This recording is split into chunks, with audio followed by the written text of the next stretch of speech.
بسم الله الرحمن الرحيم الحمد لله والصلاة والسلام على نبينا محمد وعلى آله وصحبه وسلم أما بعد أحبتي في الله السلام عليكم ورحمة الله وبركاته أسأل الله الكريم رب العرش العظيم أن يتولنا في الدنيا والآخرة. A question was asked. I had a type of breakdown. I was crying, very upset about some things that happened, and I've tried to take Sharia-based means in order to rectify my condition. I did X, Y, Z. It stayed the same or got worse. I think this would have been sinful, like opposing the Qadr, but does this constitute some kind of kufr? So I don't know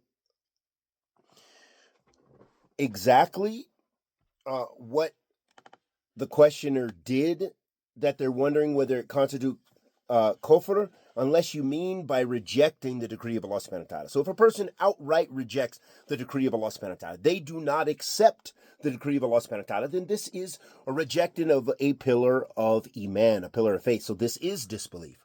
However, your situation, from what we can see, is not that at all. It's that you're having a difficult time. Things don't seem like you're trying to increase your ibadah, but it doesn't seem like it's working for you. Okay? That also means that we need to return back more and check our worship. Maybe our prayer isn't as nice as we'd like to. Maybe our wudu isn't as perfect as we thought it was. Maybe our dua, or maybe we have other sins or things that are prohibiting our dua to being answered by Allah subhanahu wa ta'ala. So those are things that we have to look at when it comes to acts of worship and the doubt of, hey, doesn't seem like it's working. I'm trying and it's not working.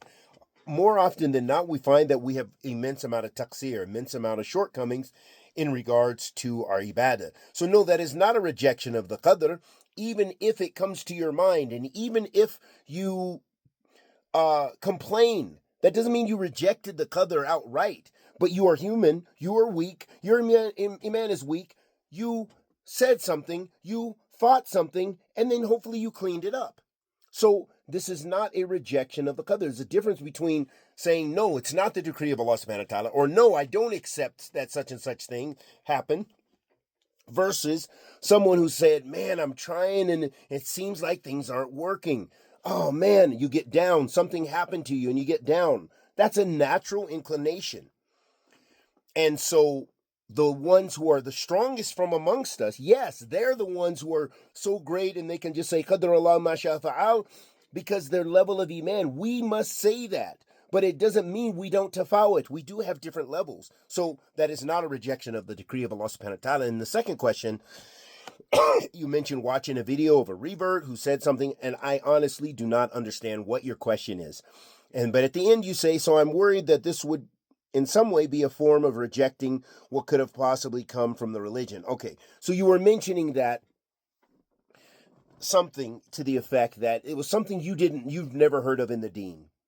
And then I imagine you said, okay, so it says upon it saying that's insane. So if you find out that thing is really from the religion that you heard or whatever, then you should make tawbah to Allah subhanahu wa ta'ala. If it is not from the religion and you said it was insane, then bi'idhnillah ta'ala, there's no harm in that. But what you should do is be careful when it is something you have doubt about the religion, you really don't know, then you do not necessarily, or you don't know from trustworthy sound sources, then don't deny it and don't affirm it. If you hear something you never heard before and they say, oh, I think there's a hadith and it means this, do not affirm it and do not deny it. Just say, I don't know, and leave it from your mind. Do not allow those things to inhabit your mind. Wa sallallahu alaihi wa sallam ala nabiyina Muhammad.